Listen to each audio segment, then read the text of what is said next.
ছাত্ররা দেখো, তোমাদের অধ্যায় 5 যে ইউক্লিডীয় জ্যামিতির ভূমিকা, ইন্ট্রোডাকশন টু ইউক্লিডস জিওমেট্রি। ঠিক আছে, তাহলে এই চ্যাপ্টারটা তোমরা একটু খুলবে, হ্যাঁ, খুলে দেখবে যে গ্রিক গণিতজ্ঞ, উনি ইউক্লিড ছিলেন গ্রিক গণিতজ্ঞ, উনি এই জ্যামিতির ধারণা বের করেছিলেন যে গ্রিক শব্দ জিও অর্থাৎ আর্থ বা মাটি এবং মেট্রন অর্থাৎ মানে মেজারমেন্ট, এর থেকে জ্যামিতির জন্ম হয়েছে বলে জানা যায়। ঠিক আছে কি না? এখন দেখো ইউক্লিডের সংজ্ঞা, স্বতঃসিদ্ধ এবং স্বীকার্য সমূহ। তো সংজ্ঞাগুলো কি কি দেখো। একটি বিন্দুকে ব্যবহারিক ক্ষেত্রে আর বিভক্ত করা যায় না। একটি রেখার কোনো প্রস্থ নেই, কেবলমাত্র দৈর্ঘ্য আছে। নাম্বার 3টা কি, একটি রেখার প্রান্তভাগ হলো বিন্দু। একটি রেখার যে সাইডের দুইটা, এগুলো কি, প্রান্তভাগগুলো হচ্ছে বিন্দু। সরল রেখা একটি রেখা যা অগুণিত বিন্দুর সমষ্টি। ঠিক আছে, একটি রেখাকে নির্দিষ্ট করতে দুটি বিন্দুই যথেষ্ট। ঠিক কি না? একটা রেখার তো দুইটা পয়েন্ট হলে পরেই আমরা এই দুইটা বিন্দু দিয়ে রেখা টানতে পারবো। একটি পৃষ্ঠদেশের কেবল দৈর্ঘ্য এবং প্রস্থ আছে। একটি পৃষ্ঠদেশের দৈর্ঘ্য আর প্রস্থ আছে। একটি পৃষ্ঠদেশের পৃষ্ঠদেশের কিনারাগুলোকে কি বলছে? রেখা বলে। নাম্বার 7, সমতলীয় পৃষ্ঠ একটি পৃষ্ঠ যা স্বয়ং অনেকগুলো সরল রেখা দিয়ে গঠিত। ঠিক আছে, তাহলে এখানে 7টা আমরা সংজ্ঞা পেলাম। এখন দেখো ইউক্লিড স্বতঃসিদ্ধ কি বা এক্সিওম উনি কি বলছেন, যে নাম্বার 1-এ কি বলছেন উনি, যে একই বস্তুর সমান বস্তুগুলি পরস্পর সমান হবে। যে একটি বস্তুর সমান বস্তুগুলি পরস্পর সমান হবে, এটা আমরা বুঝতে পারছি। নাম্বার 2 দেখো, যদি সমান সমান বস্তুর সাথে আমরা একই মাপের বস্তু যোগ করি তাহলে কি হবে? সেই বস্তুগুলি পরস্পর সমান হবে। মানে ধরো কোনো একটা এদিকে আছে ধরো 5 ইকুয়াল টু ওইদিকে 5 ধরো, তাইলে এদিকে যদি আমরা আবার 3 যোগ করি, ওইদিকেও যদি 3 যোগ করি তো কি হচ্ছে? 8 ইকুয়াল টু 8 হচ্ছে, মানে দুই দিকটা সমান হচ্ছে। ঠিক সেই রকম আমরা যদি কোনো একটা এরিয়া নেই, তখন যদি আমরা আবার কিছু আরেকটা পোরশন যোগ করি দুই দিকে এরিয়া, তখন কি হবে? দুই দিকের এরিয়া বা ক্ষেত্রফল যাকে বলছে এটা সমান হবে। নাম্বার 3 স্বতঃসিদ্ধ কি বলছে, যদি সমান, আবার বলছে, আগে বলেছিলাম যে যদি সমান সমান জিনিস যোগ করি তাহলে আমরা সমান হবে। এইবারে বলছে 3 নম্বর, যদি সমান বস্তু থেকে একই বস্তু বিয়োগ করা হয় তাহলে অবশিষ্ট অংশগুলি পরস্পর সমান হবে। তাহলে এখানে কি বলছে, যদি সমান, যেমন 8 ইকুয়াল টু 8, এখন যদি আমরা 8 থেকে বাঁ দিকে যদি আমরা 3 মাইনাস করি এবং রাইট হ্যান্ড সাইডেও যদি আমরা 3 মাইনাস করি তখন কি হবে? 8 মাইনাস 3 ইকুয়াল টু 5।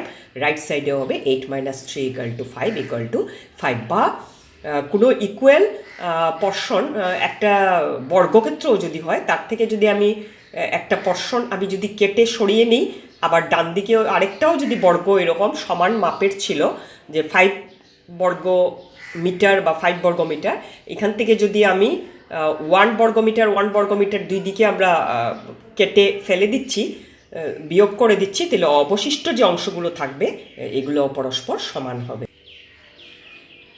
এবারে দেখো 4 নম্বর স্বতঃসিদ্ধ দেখো, একটি বস্তুকে অপর একটি বস্তুর উপর উপরিপাতন করলে যদি বস্তু দুটি সমাপাতিত মানে কয়েনসাইড করে তাহলে তারা পরস্পর সমান। যদি তুমি মনে করো একটা কাগজ দিয়ে ত্রিভুজ কাটলে একটা, তো ঠিক যদি আরেকটা ত্রিভুজ কাটলে তুমি ত্রিভুজ এঁকে ওইটার উপরে যদি ওইটা বসাও, আর যদি এটা একদম সমাপাতিত মানে কয়েনসাইড হয়ে যায় পুরো সমস্ত দিক, তাহলে তার সমস্ত বাহু সমস্ত কিছু, তাহলে তারা পরস্পর সমান হবে।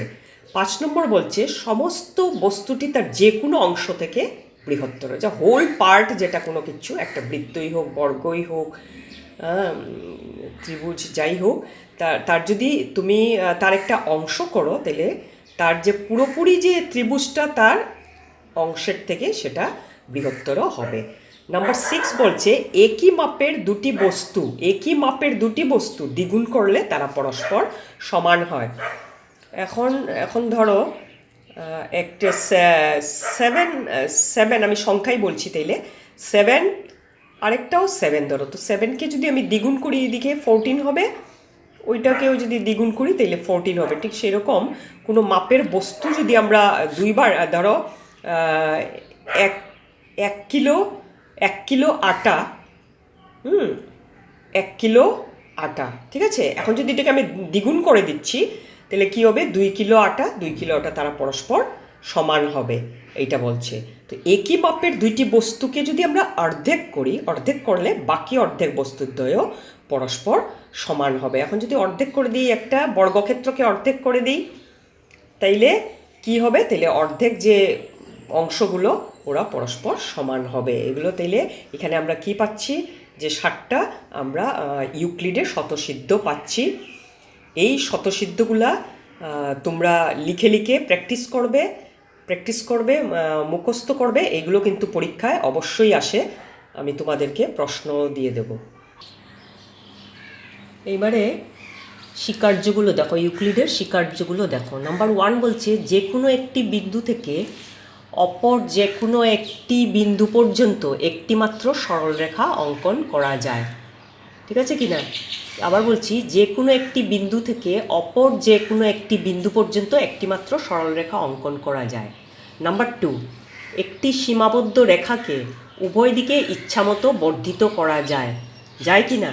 হ্যাঁ, একটি রেখাকে আমরা উভয় দিকে বর্ধিত করতে পারি। নাম্বার 3, যে কোনো কেন্দ্র এবং যে কোনো ব্যাসার্ধ নিয়ে একটি বৃত্ত অঙ্কন করা যায়। ব্যাসার্ধ নিয়ে, যে কোনো কেন্দ্র এবং যে কোনো ব্যাসার্ধ নিয়ে একটি বৃত্ত অঙ্কন করা যায়, ওইটা একটাই হবে। ঠিক আছে কি না? নাম্বার 4, সমকোণ সমূহ পরস্পর সমান। ঠিক আছে।